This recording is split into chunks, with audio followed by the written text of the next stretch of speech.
Walk into any cafe, and you'll see people making a strange financial choice. To produce the dark roast inside this pristine white cup costs the shop about 50 cents, yet the person in line in front of you will happily hand over $5 for it.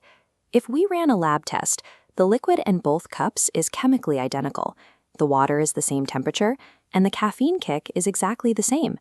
But millions of us pay that high price every single morning. This chart shows what you are actually buying.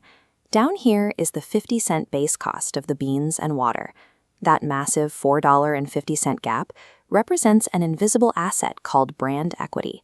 If you only focus on the physical utility of your product, you're leaving the majority of its potential value completely untapped. The real money is in that invisible gap. Think about where these two assets are built. Products come from physical locations. They move down assembly lines, get boxed up, and ship out as functional commodities. Brands are constructed entirely inside the mind of your customer. On the left, the product is a single gear. Its physical traits can be copied by any factory. On the right, the brand is an interconnected web. It's a network of feelings and meaning that no competitor can replicate. Making a great product is just the starting line. To survive, you have to build a resilient mental network, so your customers choose you for reasons that have nothing to do with price. This diagram maps the framework supporting a premium price, built on 4 pillars. First is awareness. Next is perceived quality, the belief your offering is superior. Third is associations, instant feelings attached to your name.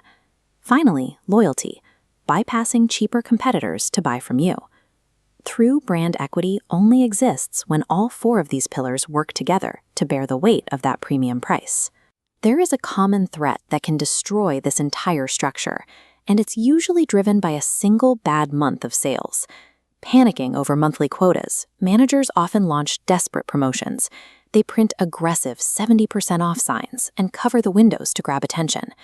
This graph shows why they do it. You see a sharp spike in sales as people rush in for the bargain, but eventually the sales crash back down. More importantly, treating your premium brand like a cheap commodity erodes trust. You've successfully trained your audience to wait for the next discount, and you've damaged their willingness to ever pay full price again.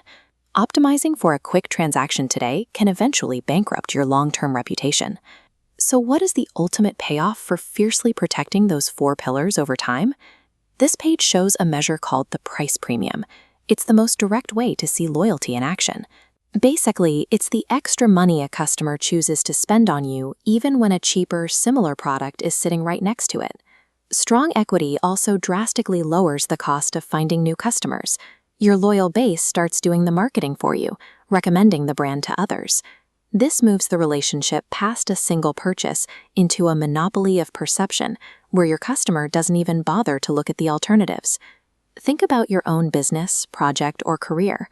Remember those 2 coffee cups from the opening? Are you just pushing a physical product to get a quick transaction today?